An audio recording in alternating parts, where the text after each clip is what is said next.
Thanks. I thank you for Sister Xiaojing passed the message and the questions to me, sent to me, and regarding, we have some volunteers that's asking regarding the Wondrous Sutras, which is preaching by our masters on the episode of 626. On these days, masters has mentioned a kind of demons, which is we might not know. So because the question is asking, and in the sutra, sorry. So the question is asking, and the Kambanda demon is one of the 8 types of ghosts, whereas the Hariti, which is this is exactly we can find in the Chinese Buddhist encyclopedia regarding the ghost of children mother. And I think the volunteers who asked this question, I think maybe just want to remind us that actually the Kambanda and the Haritis, they are totally different people. But actually I can say that they are in the same group. So we can review back on this chapter 3 on the parable, which is the sutras states that the Kambanda demons were crouching or squatting in the dirt and occasionally jumping up 1 or 2 feet into the air, traveling out and returning, lazily indulging in this game, and so on for the following text. And because Master Tzu, at the beginning, she just wants to let us have a clear understanding what is exactly the meaning of the Kambanda. So for the day, for the day, and Masters, she gave us a very clear analogies regarding Kambanda demons. Actually, is the represent the divine precepts. And in further, Masters mentioned that in our human being, if we have a slightest deviation in our thinking or actions, there's a difference between, it will be have a difference between going to heaven or falling into the human realm or hell. So we must be mindful. So as masters use this analogy to help us to realize that we must enter the right path and avoid any slightest deviation, and so that we will go through the long path. And Masters is in further telling us that deviate means that we have gone astray. So, and if this, for example, if we are making an initial mistake at the beginning, so definitely we will keep going in the wrong direction. So we will cling to delusion, or it will let us not to awaken, because you know, after we make a mistake, we will just, you know, follow that path, and it will not guide us to the correct thinking or mindset, and we continue to do the wrong actions. And this is why Masters very patiently and keep reminding us that a slightest thinking will cause us to go off course, so that we must be mindful the decision that we make before we take action. So on these days, Masters mentioned, actually you can find it, the Kambanda and the Yasa are sometimes used for the same persons, because the Yasa is, in this case, is more general term that we are familiar with this name. But as mentioned just now, Kambanda is one of the 8 type of ghosts. And so this is just a group, a class of demons. They are regarded as having evil spirit who devour human vitality. Yeah, this is the criteria of this Kambanda means for. And according to the Chinese Buddhist encyclopedia is mentioned regard like this one. Example, according to, if you are drinking alcohol, you are categorized as an alcoholic or drunkard. Or if you are, kind of a poor people or pauper, so that, you are not diligent on, doing work and, make income for your own, to your own personal properties, and, you will become a pro-rich. So, but you still have your own name. So Kambanda is considered as a categories of certain group. And another example is like if you are gambling. So in Chinese, we will call them a gambling ghost. Yeah, and so. And this is, I think, the Kambanda is just because the criteria for this kind of Kambanda group, they are killing people or eating their flesh, the human being flesh, and you are eating the meat. So Kambanda and the Hariti is the same person. I can only say that because on that day, Master didn't mention the exactly name of the mother of little girls. She just mentioned that, the Kambanda is an analogy to the Buddha Sutra. And the story, and she began to tell us. So this is what happened, that if we have our mind go astray, or if we make mistake in our behavior, we will be categorized to so and so on. So, but we will still have the own name, which is given by our parent. So this is the Kambanda, it's just a group, a name of a group name, and is not specifically for a certain or for only for one person's name to call Kambanda. So if you eat meat and but not animals, but you are eating human meat, and you also can consider as a group of a Kambanda as well, because this is a evil spirit and demons, which is categorized on this. So there's a saying, when you have a devil inside your heart and the terror within. So you can just imagine that the people who are, have a kind of appearance. So masters go further to tell us that the Kambanda actually also known as one of a group of dwarfish or misshapen spirits among the lesser deities of Buddhist mythology. And masters give us the example that the first example that masters telling us, you can imagine what the Kambanda looks like. So just look at the way the young people or the middle-aged people or the elder people who are not only put on the pale foundation on their face and the red lipsticks, they also apply some blue, green, or black eyeliners, and they add many colors around their eyes. So masters say that, aren't we just like Kambanda demons? So this is the analogy that on the day, masters is trying to let us have a very deep impression what is called Kambanda, this kind of evil spirits, demons. And master says, the Kambanda demons does in fact look like that.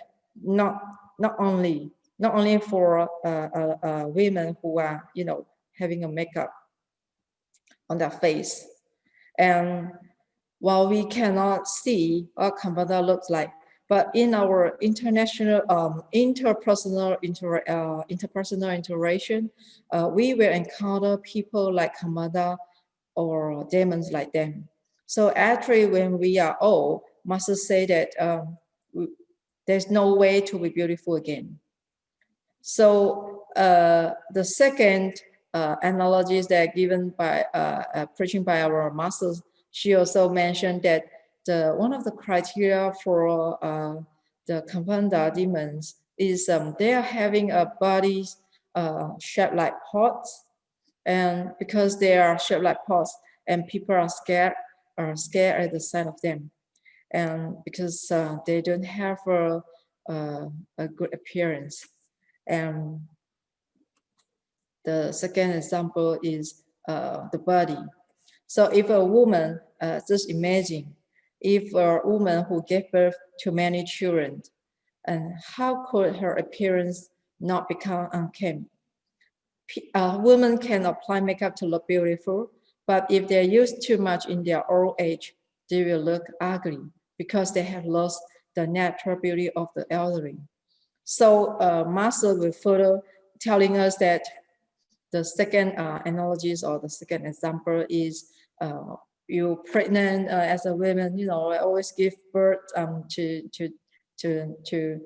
children, and you are your appearance is you know, we are getting older very quickly, and you know, we become elder looks.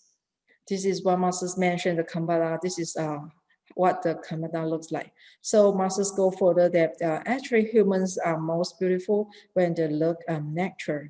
And most importantly, they must have the heart of a kind mother. Just like when you have a slightest deviation, whether you are going to the right path or a deviate a path or a straight path. So just like this picture shows us, you want to be which side of people looks like, having a very colorful makeup, or you are having a, you know, just a natural appearance. And to encounter people, this is it depends on our heart and our mind. So Master's the third analogies on that day, Master's telling us that in fact in Buddhist Sutra there's a similar description, and the Kambanda demons actually describe the mother of demons in the sutra on the mother of demons children, whereas it's telling us that the Hariti actually is in Sanskrit, and which literally means mother of little ghosts in English. So Masters let us more have an impression regarding this. So she, further, she telling us the story. I think maybe some of you are very clear understand of what this story is telling to, but I will just go quickly, go simply, briefly, and to telling regarding the day. Masters just take this Kambanda and the mother of ghost children. They are actually sort of like similar, same categories in the same group, in the same term. They are in the same classes. But just the sutra, the masters mentioned the demons who are give birth to 1,000 children is similar like the Kambanda, because in the story, it's telling that in this story, according to the Buddhist Sutra, the myth, the Hariti, some say they have 1,000 children, but some say 100, or some say even 10 of thousands children. So you can see there's no exactly answer, which is you can get it for different kind of Chinese or English Buddhist encyclopedia telling you what exactly is. They have some slightest different, even though for the story that are mentioned by our masters or from other masters or from the previous description regarding what is heritage is and the story. So they have a different kind of answer, but more or less they have a same criteria, is they are eating or killing people, a human. So because for this story, because this mother, since she had 1,000 children or even 100 or 10 of thousands, in order to raise her children for life, and she will hunt the children of others to feed her own children. So every day in that city, every day they found some small kids will mysteriously disappear, and parents who had lost their children have no idea how their kids disappear or where they went or whether they were alive or dead. So this family, they pleaded to the Buddha, try to save their children. So Master's going further to telling us the story, saying that the Buddha told or spoke to his disciple and go to the demon's house and brought all her ghost children, especially the youngest one, that the loved one of this mother, the ghost mother, and bring the children back to the monastery. And then they were hidden, the ghosts of children, in a secret place. So, but after the ghost mother, found she lost some of her the loved one children, and after having desperately searching for her missing son throughout the universe or the whole environment that she can find, but she still can't get her child. So finally, someone told that the Buddha or some monks have brought your child back to the monastery. So the Hariti, which is the exact name of this ghost mother, finally appeared to the Buddha and searched for help and asking the Buddha, please release and give it back the children to her. So, and because of this, the Buddha was telling that just imagine why you hunting other people's children as food, and why do you know that their parents are just as sad as you are, since you just you have a lot of children, but you only lose some part of just only lose a few of children, but you are so sad. Just imagine those parents who only have one or two child, and you kill them, you kill their child, or you eat them. So how can you not consider the other's parents also have this kind of sadness? And but also telling them that do you know that you are actually creating a bad karma for yourself? And because of this, the Buddha, after that, the ghost mother was repented that the past that she have done is totally wrong, and she asked refuge from the Buddha, and she said that she willing to protect the children, and she want to be a protector of children, and to let them live happily and so on. So this is the final story, the ending happy story, that the Buddha was success to pursue this ghost mother to transform the bad or the evil thought to a positive to the good deeds and good thoughts. So I remember the last section, the last part before Masters and her sharing, she also saying that aren't we human also, like, sometimes when people will asking us to go for a vegetarian, so maybe we'll say, yeah, we'll try one day or one day a week, or maybe one meal a day, or maybe 1 week, or one meal, and so on. And maybe they say, are you willing to continue to eat? So they might start to think that I will let me think about, is that I'm want to continue to be vegan or veggie for my whole meals and so on.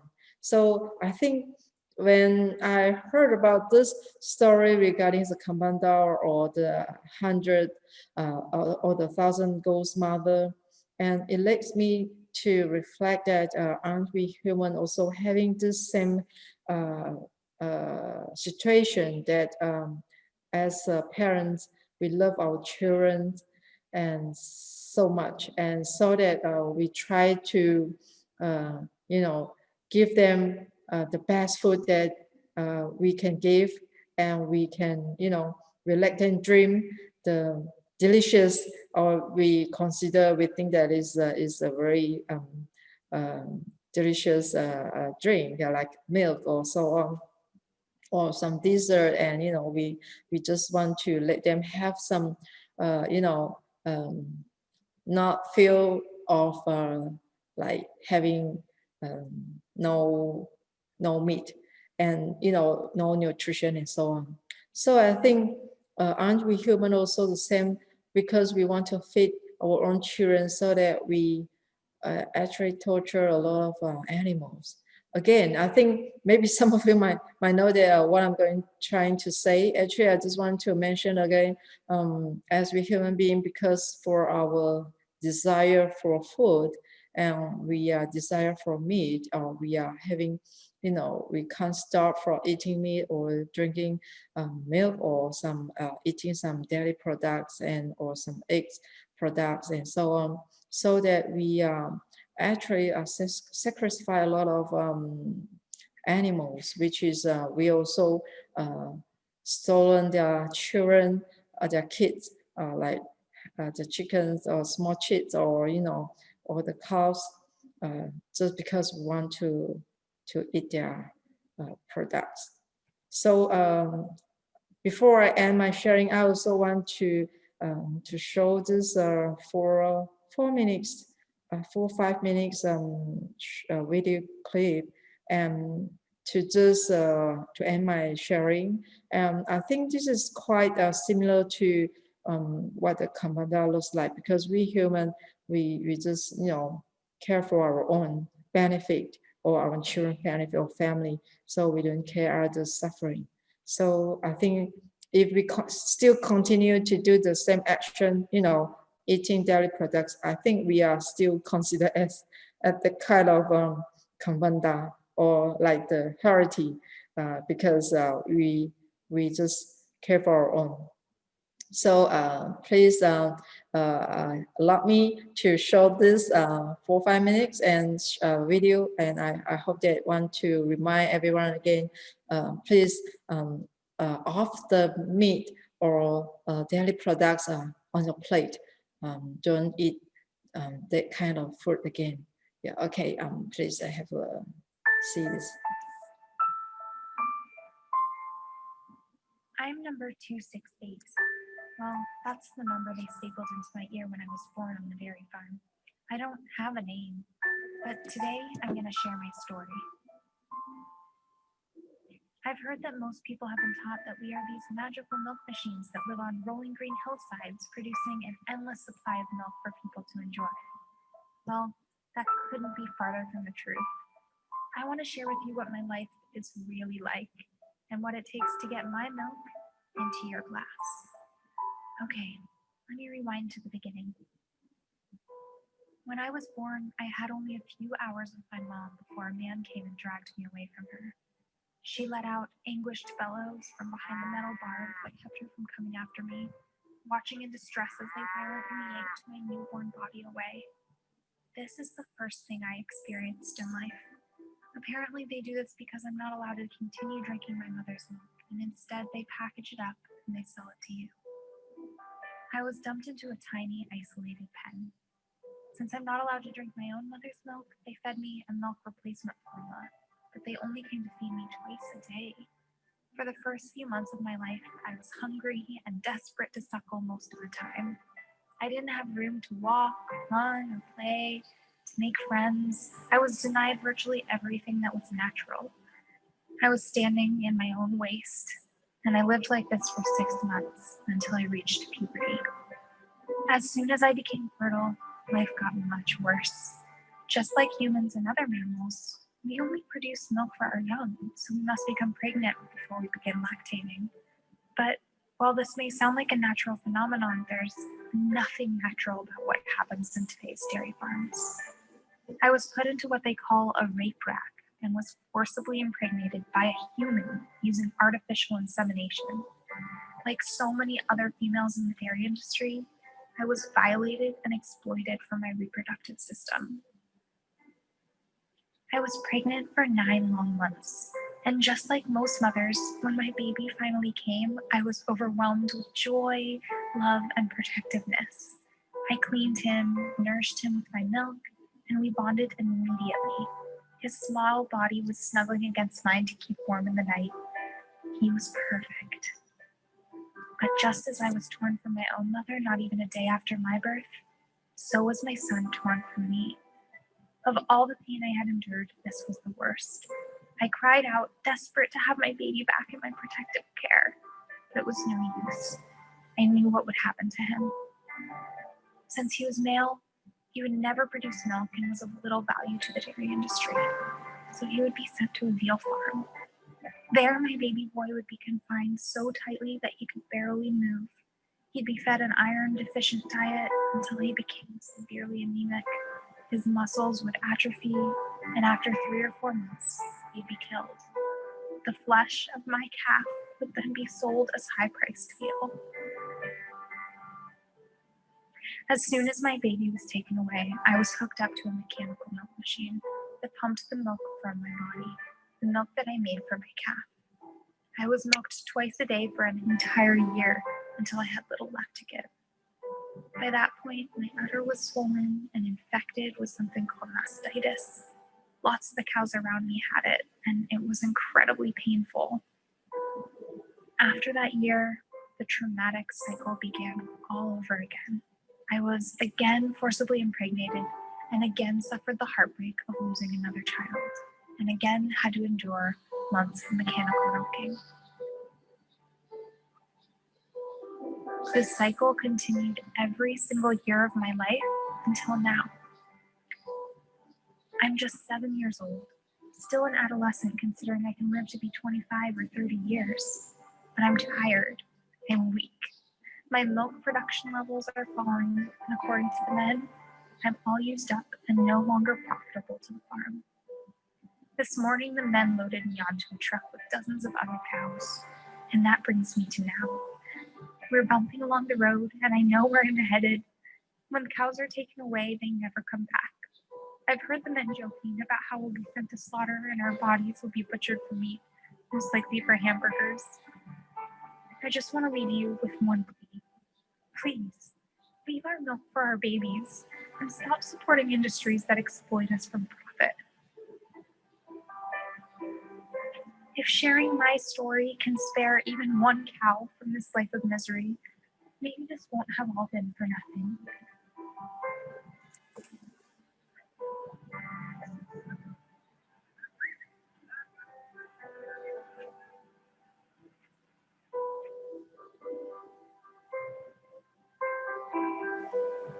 Be a part of creating a kinder world.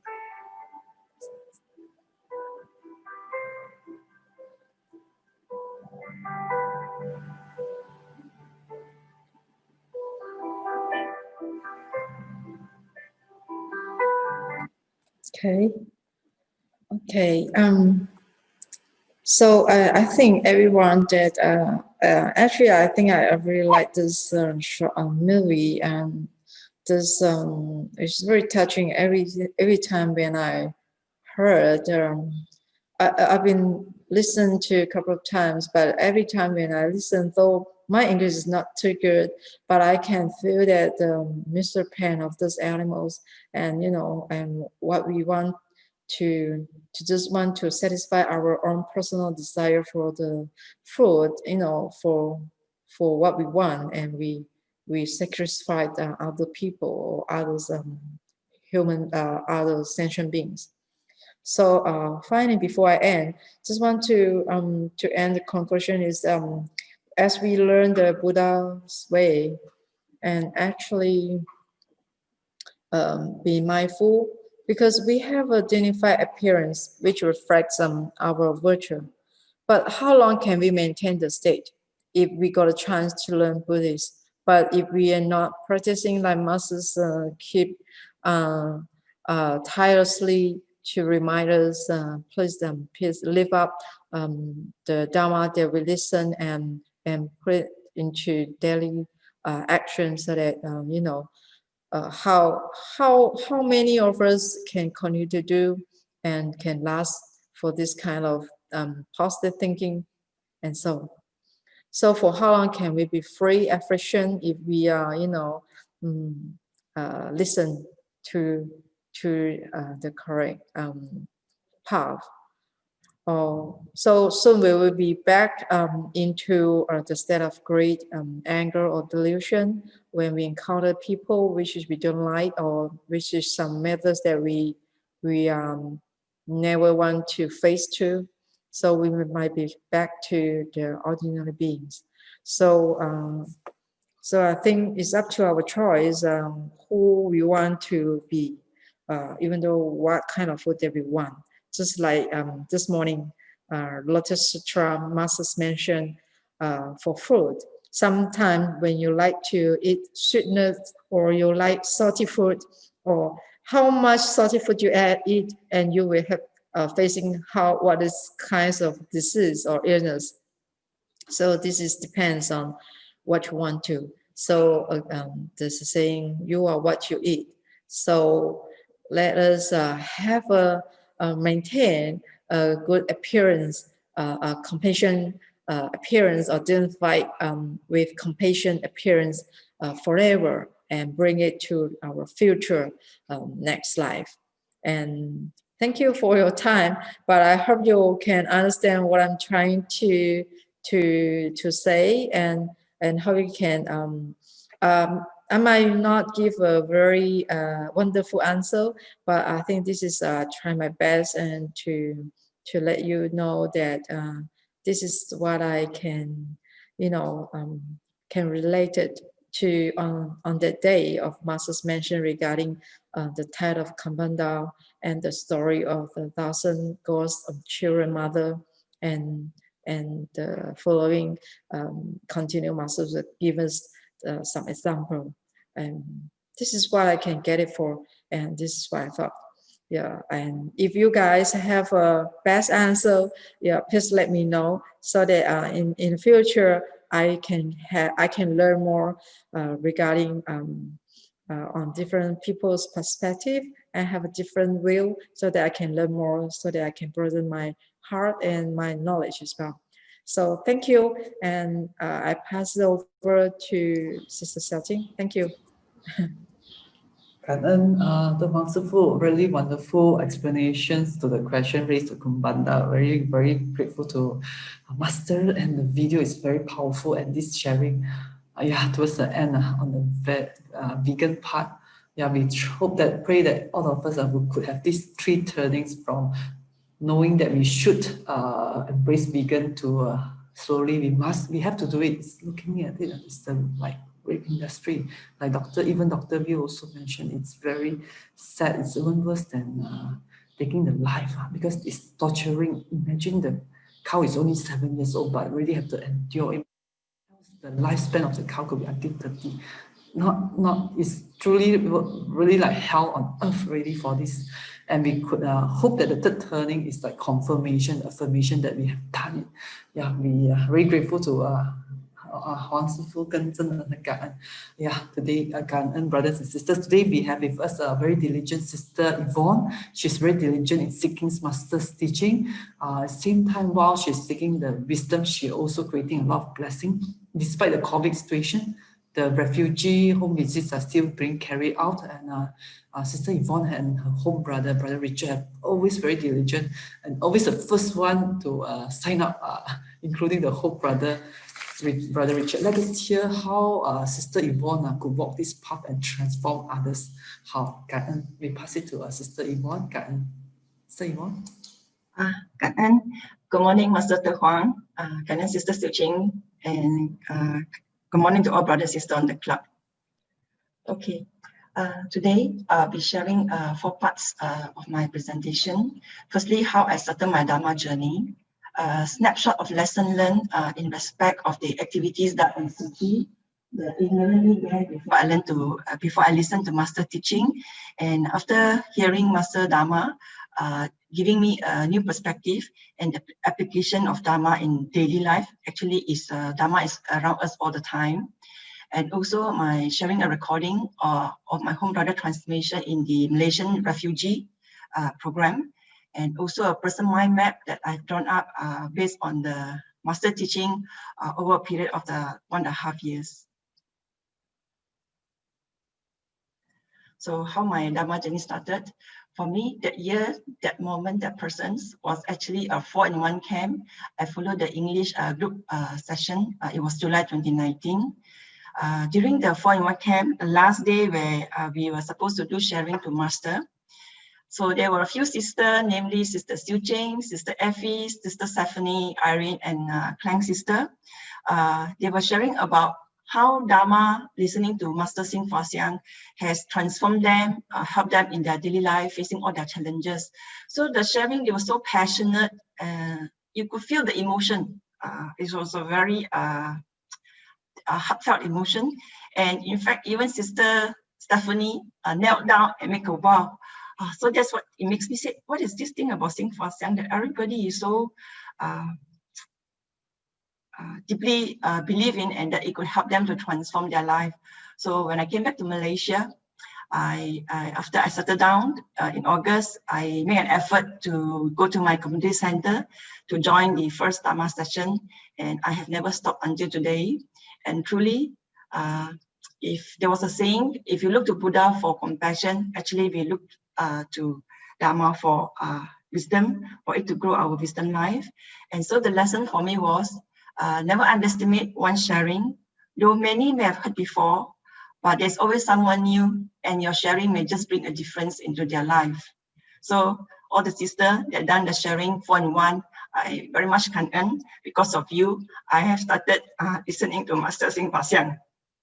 Okay, I first signed up as a volunteer in October 2017. When my mentor gave me the first TC precept, the inner me then was scrambling. Why must I follow this rule? I just want to do good. Why is there so much restriction? So that's where, when we are not listen to Buddha teaching, that's how we will behave. We are very ignorant. But today, after having listened to Master's teaching, now I know that precept is actually our protective armor, guide us from wrongs and stop evil deeds and avoid creation of bad karma. There's one episode, the WAD, that I would like to recommend or encourage for brother and sister to listen for those who haven't. Episode 15. When I first heard this episode, I was very joyous. It's very adventurous, because in the recording, there's one part where Master shared a section that before Buddha entered Parinirvana, Varama Ananda asked our Lord Buddha, Master, once you enter Parinirvana, who should be our guiding teacher? And Lord Buddha answered, take the precept as your teacher. So that's my lesson learned. Before me, I don't understand. I thought precept restrict us in doing things, but actually precept is our guardian, our Dharma protector, that help us to avoid creation of bad karma. So that was the first lesson when I connect back before and after. So on 28 January 2018, that's 3 years ago, when I first attended the first new volunteer training, the very first one. This was the caption that I posted in my Facebook, that I was humbled and inspired by the love and compassionate work carried out by all the brother and sister for the needy from the Tzu Chi platform. The 1,000 hands and eyes of the Bodhisattva, we always say about Chen Shou Chen and Kuan Yin Pusa. To me, from my perspective, are the brother and sister walking the Bodhisattva path. So after listening to Master teaching and have gone to Sochen, when I connect the dot, is actually our first great Bodhisattva vow to deliver countless sentient beings across the sea of samsara. So as a commissioner, our volunteer of Tzu Chi family, is our fundamental duty to recruit, our responsibility to recruit more of living Bodhisattva into our Tzu Chi family. I think the most important part is twofold. One, because if all of us operate from a compassionate heart and loving kindness, definitely it will be more harmonious. So that's why I put down here, we need more living Bodhisattvas for a more peaceful and harmonious world. So that was my very first lesson. When a simple thinking that all the brothers and sisters are actually living Bodhisattva, but it's a connection to our first Bodhisattva vow. And also during Jingxi Diligence Day, when I first heard on Law of Karma, there was a sharing by a Taiwanese sister about how she coped with her son. Her son was giving her a lot of challenges, a lot of gamblings, fight people, all the debt she has to pay to the son, and after that he contracted cancer. But no matter what, the mother still give her the love and care for him. So from her sharing during the period of time, what I got gotten, or the insight for me, was that if one is able to accept our karmic debts, we will be able to achieve the harmony between our mat, our high. There's no resentment felt. But throughout this 1 year, after I listened to Master teaching, and I look back, so for us to be able to transcend this suffering, to stop this migration in the 6th realm, we need to stop creation of karma. So how can we do that? Is by being diligent, to abide in the fourfold mindfulness, meaning to say, trying to take care of our mind, to still our mind from creating any more affliction. That means we need to contemplate that our body is impure, our feelings are actually suffering, our mind are always impermanent, and all things in the world have no self. At the end is emptiness. However, on the other hand, since we are born into this world and we have a healthy body, we need to practice to practice giving to benefit others, to create a good affinities, to create good karmic seeds for our future. So this is my takeaway after I connect back the dot between the session of the karmic debt and the creation of bad karma. So from the recycling activities, when I first started out, in fact, recycling was the Dharma door entering the Tzu Chi platform. Initially, when we go into it, was just about doing activity. But as I become more engrossed in it, because during the recycling session, the window is only 3 hours between 8 to 11. And we have to be very focused to do the sorting, because by 11 o'clock, the lorry will come to pick up all the recyclables. So it was during this session, after a period of many rounds, the realization hit me that when we focus up to do the sorting, in fact, our mind was very still and very peaceful. There was no affliction, no other thoughts, because you just focus on doing the sorting. So that is the insight I got, that when you focus out to do something, you can actually eliminate afflictions. And of course, today I could then connect that actually it's a mind purification that happened. In fact, we are planting good seeds, saving Mother Earth. There's a love and respect for Mother Nature to provide resources to sentient beings. I remember in one of Master's sermon, WAD, there was a saying that's to say, prepare the fourfold grace. And paying grace to heaven and earth is one of them, because Mother Earth provides us the resources, the sustenance for us to have our basic food, clothing, and even our shelter. So from my personal view, recycling is a very good therapeutic activity for people with troubled mind. Try to recommend that to your friends or people that having a lot of afflictions should try out the recycling activities. And for the lesson learned from this spring cleaning, it was really a lesson 101 on ego and humility. You know, for some of us that we have made, cleaning toilet is never part of our job because we kind of outsource it to somebody.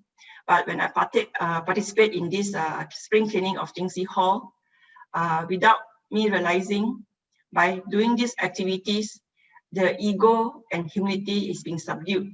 And it's a very good exercise for us, for those who have never participated before in spring cleaning. Try it, and you realize as you go along the way, your arrogance, your humility is actually being subdued, being tamed. So this is my insight I got from the spring cleaning activities in the Jing Hall.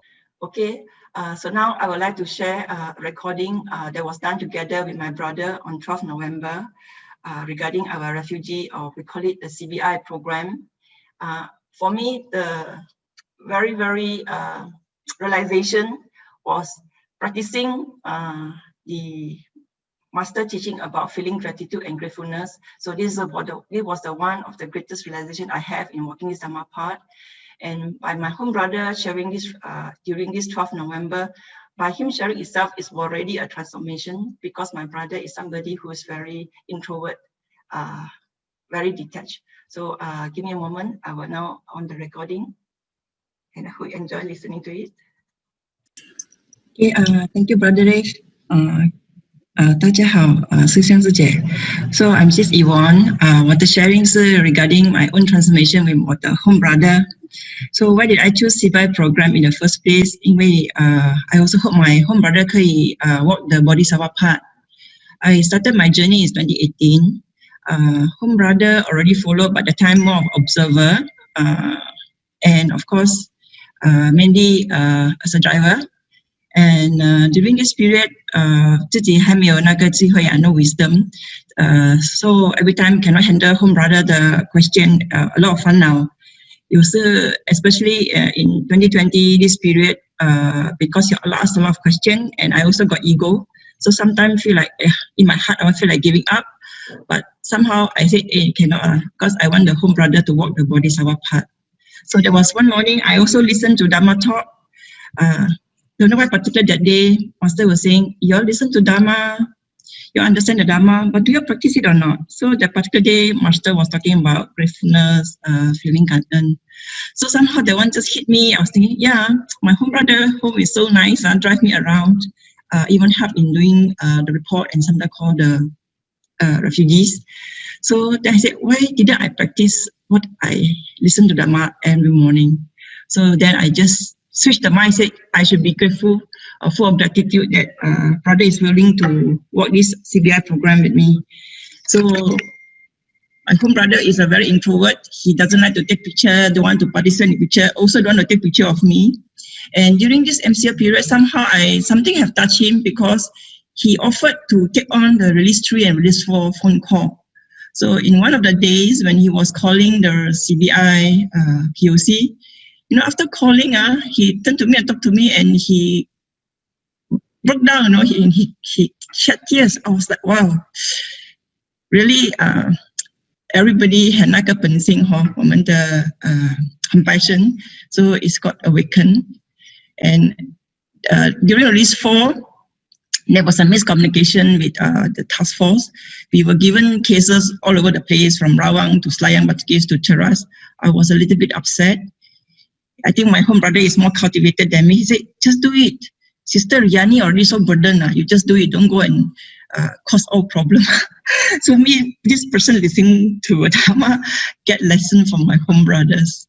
So next slide, please. So just in action, my home brother, for one who's not willing to take photo or don't want to participate or take photo of me, he said during this period, this year, somehow he now willingly to participate in photo being taken and also taking picture of me. So next slide, please. This is where these 2 particular CBI cases, he was very touched by them, and he do the extra mile to help these 2 POC. So now I like to pass this to my home brother to do his sharing, what he felt during the CBI program and his journey thus far. A little bit of his sharing. Okay, come, home brother Richard. Hello everyone. Good evening. Well, basically getting myself involved in CBI was a roller coaster of emotion.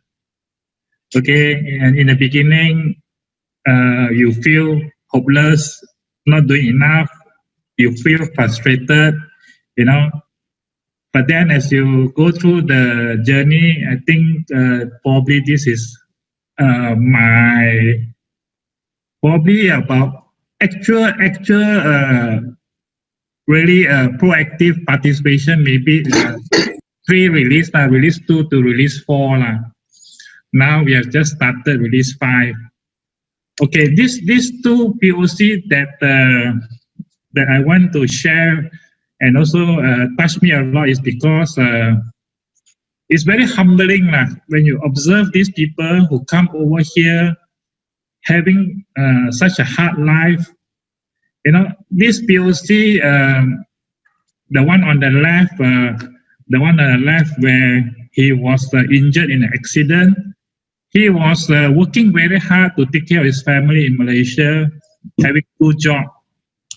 Okay. And then comes COVID-19, and then he got into an accident and he broke his leg. In fact, he was, I think, in release 3. So, no, sorry. Yeah, he's in release 3. So actually, because of that, what you call challenge, or that one day of 11 visit, from Rawang to Selayang to Cheras, it was a bit tiring. But then I don't know why in the evening this particular POC came into my mind, and that's why we actually submitted an extension for this POC. And the other POC was what they call where husband was detained, and she also have no job. And now we also actually do an extension for her. She's from release 4. So basically, the most important learning in terms of this CBI is very, very humbling. Because when you look at these people, they are having so much challenges, but yet they are so resilient. They are still happy. They are still fighting. They still have hope. So I guess that's where I think it is very good for us to get involved in this CBI. And these people, I believe, are the most deserving, because they are here in a way with all kinds of challenges. They are illegal. They cannot work. They risk the chance of being detained if they are working, so forth and so on. But they are still going ahead with their life with such hope and happiness. So having the full cycle of the CBI really helps, because once you hand the money over to them, you can really feel so satisfying and happy. I think that's where the experience touches you a lot. Thank you.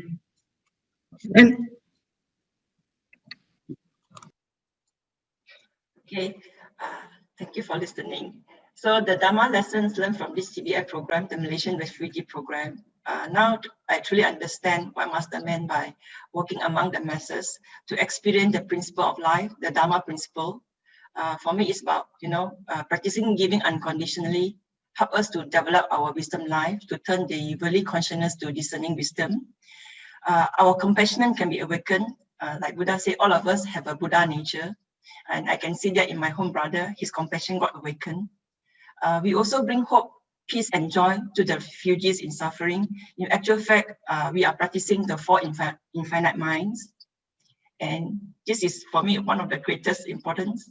Slowly, our layer of impurities is being peeled off and our pure nature will surface. It's just like peeling the onion. We are surrounded by so many impurities. And when we walk the path, the charity path among the masses, this layer of impurity is being peeled off layer and by layer. And our pure nature is just waiting to come out. And also in helping others, we are actually helping ourselves. We will be actually able to feel and practice the feeling of gratitude and feeling of gratefulness. Most important, to treat all equally, irrespective of skin color. This is great compassion. So Master always say during Sing Fa Siang that we need to listen, contemplate, and practice. And in doing this refugee work, or participating in this refugee program, we are actually practicing one of the principles, that is to treat all equally with compassion, because refugees come from different countries of different races and different colors and religions. And this having listened to Master for the last 1.5 years, what I have benefited is that I am able to realize my own habitual tendencies. Of course, there's a lot, but top 3 that I could have this self-awareness is about me being a very sensitive person, the need to be right, the ego is there, and it has manifested in this event when I do my CBI journey, the Bodhisattva recruitment, even the EG gathering. But what is important is that the realization, the frequency of realizing this habitual tendency, this unwholesome conduct has become shorter. I remember in my first CBI journey, it took me 6 months to realize before I can even say sorry or ask for forgiveness. And then when it comes to Bodhisattva recruitment, it took me 2 months to realize, that happened in April. And after listening to Dharma every day during the court period, it took me 2 months to realize before I can say sorry. And the frequency of realization getting shorter. The last one, it took me 1 day, of course, with the help of Sister Stephanie. So the goal now for me is to mindfully perfect my own conduct to change this worldly consciousness to spiritual consciousness. And this picture is drawn by Sister Tzu Chi after post-sharing by our brother Chin. We call him the Ananda version for today. He says that you know you are transformed when you have this characteristic of calm, gentle, cheerful, merciful, and peaceful. And what is written here is Dharma is weatherproof. The keyword again, listen, contemplate, and practice. So from these many principles that I've listened, there's three that I will hold as anchor in my interaction with the people or interpersonal relationships. The law of karma, impermanence, emptiness, and create good affinities.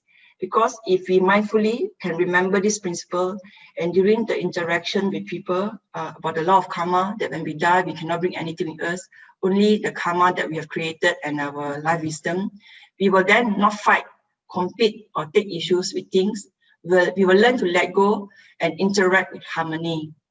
So in translating this into action, into practice of the Dharma that I learned from our master, that's where the 3-4 karma come into place: the good thoughts, the kind speech, and the good action. So 3 thoughts are the 3 things, the 3 poison, the anger, the arrogance, and the doubts. That's where we need to contemplate, to have good intention of not harming people, good intention of wanting to have good interaction and harmonious relationship with people. And when we translate that into action, the kind speech, instead of gossiping, instead of lying or flattering or telling lies, we will then give counseling, we will give kind words, we will tell the truth, be accommodating and understanding. And good actions, instead of stealing, killing, or having sexual misconduct, we will then practice giving, protecting life, sentient being life as well. Will be very we try to have a pure conduct in our dealings and relationship with people. So there is karma in action, 3-4 karma. And also, after listening for the 1.5 years, I have drawn my own blueprint as an anchor, a compass, as one walk the bodhisattva path. At the fundamental level, we need to have the right kind or right view, right understanding of the Dharma principle, which is the 4 Noble Truths, the law of karma, the 12 of cyclical existence, impermanence, emptiness, and wondrous existence. We need to have this right view understanding so we don't deviate in our practice. And with this right understanding, then we can develop the right intention of wanting to renounce our affliction, wanting to eliminate our affliction that is caused by these 5 poison that cause us to create karma, which is the greed, ignorance, anger, arrogance, doubts.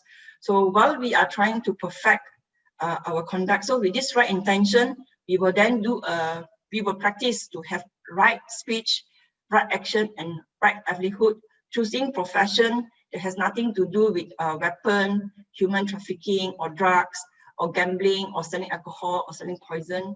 We will choose a right livelihood, and we will try to have practice mindfulness in all things that we do, have the right concentration. And when we have the clarity of mind, we will be able to form great aspiration and make great vow. So while there's twofold, while we are improving our own conduct, we still need to practice giving, to go among the masses, to walk the bodhisattva path.